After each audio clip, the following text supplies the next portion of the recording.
le défi, c'est quoi?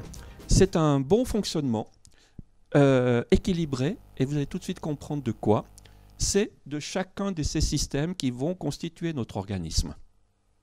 Un bon fonctionnement cérébral, enfin je ne vais pas passer tout ça en revue, mais vous aurez bien compris que quand il y en a un qui ne va pas bien, en général, il y a des répercussions sur les autres.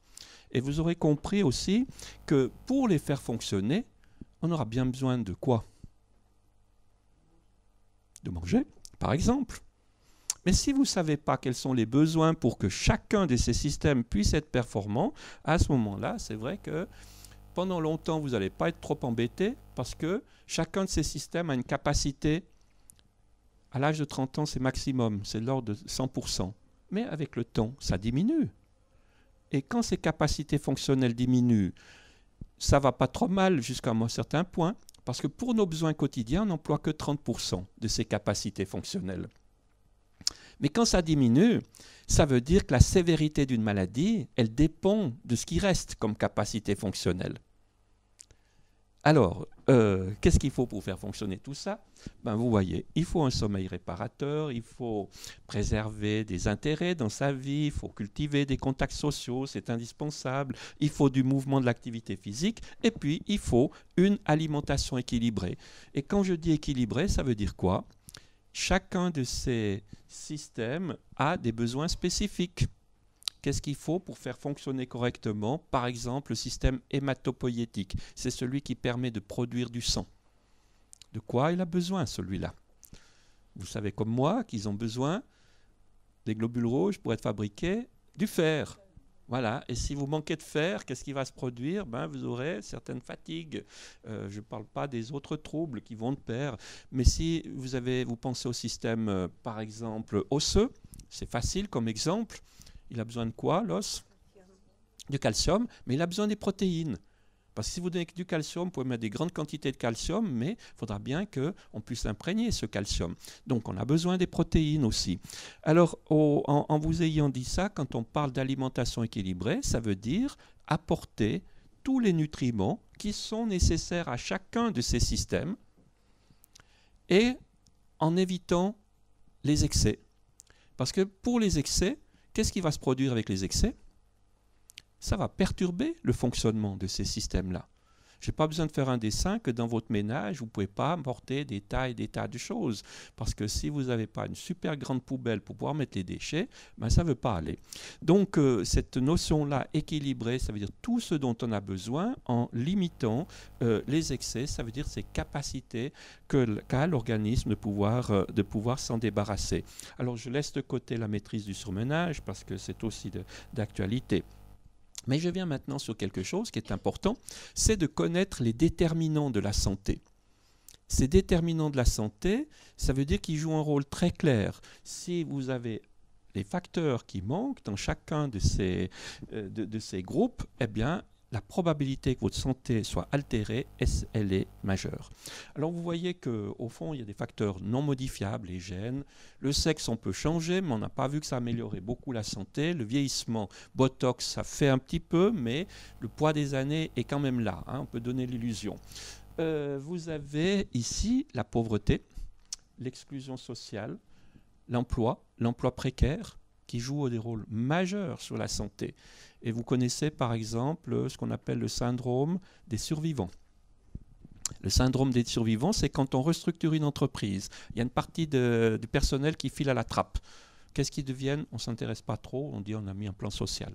Et puis, vous avez les autres, ceux qui restent dans l'entreprise.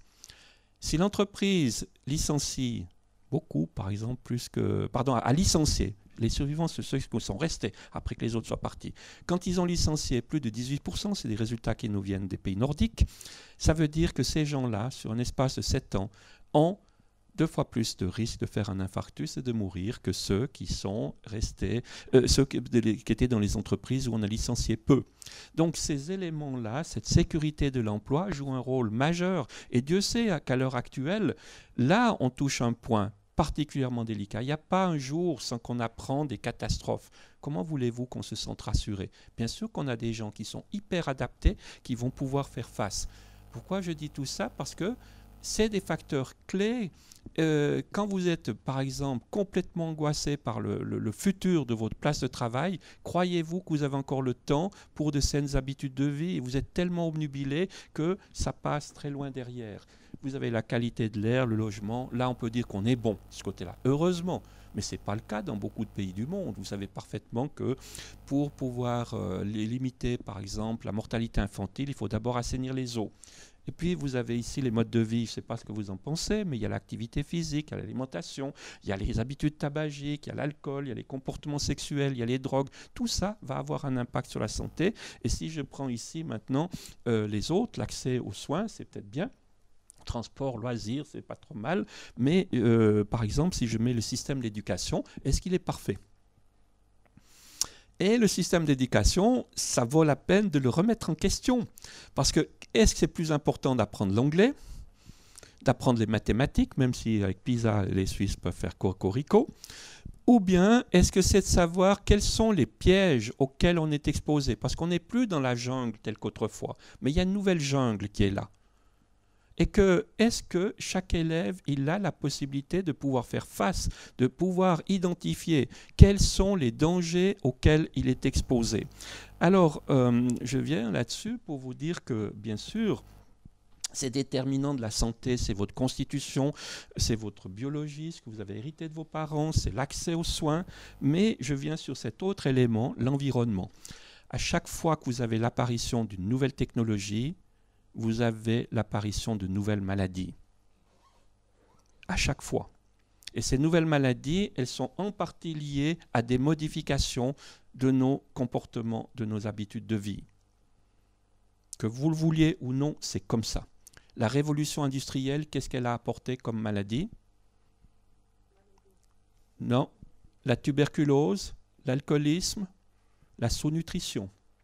Il a fallu plusieurs années pour pouvoir s'en passer. Et on a pu y gagner avant même que les antibiotiques étaient là. Donc ça joue un rôle. Alors, vous voyez que quand on parle des comportements, des habitudes de vie, moi je rajoute là derrière des compétences en santé. Alors, si jamais on veut améliorer, où est-ce qu'il faut investir pour pouvoir améliorer ce qu'on appelle la qualité de vie, la longévité, autrement dit l'espérance de vie en bonne santé? Eh bien, vous voyez que là où on a la plus grande faiblesse, autrement dit, là où on a le plus grand potentiel pour gagner, c'est sur les comportements. Mais comportement, j'arrive tout de suite à la notion suivante, c'est quand on parle de santé, il y a le fameux dogme, surtout la droite, elle défend ce dogme-là, à savoir que chacun est responsable de sa santé. Vous êtes d'accord? Oui, heureusement. Mais c'est mieux que ce soit soi-même. Mais être responsable, c'est quoi? Réfléchissez à savoir ce que c'est être responsable. C'est prendre des décisions. Et il faut prendre des décisions en connaissance de cause, d'être compétent à ce titre-là.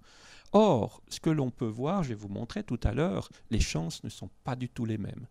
Si vous regardez comment ça s'est passé, on a l'enquête suisse sur la santé, la proportion de gens qui se sentent en très bonne santé ou bonne santé, 2007-2012, eh bien, entre ceux qui n'ont fait que l'école primaire versus ceux qui ont fait les hautes écoles, c'est 9% en valeur absolue de différence. Pardon, 20%, ça c'était en 2007, 20%. Maintenant, en 2012, la dernière enquête nous montre une péjoration, 29% de différence entre ceux qui ont fait l'école supérieure et ceux qui l'ont fait en dessous. Ça veut dire qu'ils sont tous dans le même environnement. Mais pourquoi les autres, ils sont meilleurs? Tout simplement parce qu'ils ont acquis des compétences, ils savent analyser une situation et puis ils savent prendre des meilleures décisions. Alors je passe très vite là-dessus, vous connaissez ça, et de savoir, mais au fond, qu'est-ce qui s'est passé au cours de ces 30 dernières années? Parce que notre capital génétique n'a pas changé au cours de ce temps-là. Et cette épidémie-là, elle est absolument dramatique, on rigole quand on les voit, mais je vous assure que c'est inquiétant. Et là, on est simplement, au fond, que l'homme a changé, l'environnement de l'homme a changé, ses comportements ont changé.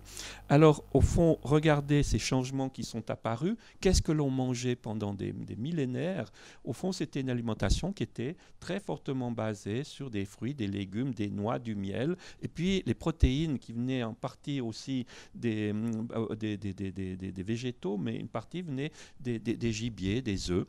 Maintenant, vous regardez, malheureusement, on ne voit pas bien la couleur, mais regardez la différence, par exemple, la proportion que nous prend la viande. Et ça, c'est très nouveau. C'est seulement depuis la Deuxième Guerre mondiale. Pour ceux qui sont les plus anciens, ils savaient bien qu'en général, on mangeait maigre. C'était que le dimanche qu'on avait quelque chose, qu'on avait le rôti ou éventuellement le poulet. Donc, ces changements font que, qu'est-ce qu'elle va faire, la nature? Les gènes dont nous sommes porteurs, ce sont des régulateurs à l'environnement. Donc la nature va trier, c'est-à-dire va se débarrasser de ceux qui doivent, au fond, qui ne sont pas adaptés pour pouvoir, si vous voulez, se développer dans cet environnement-là.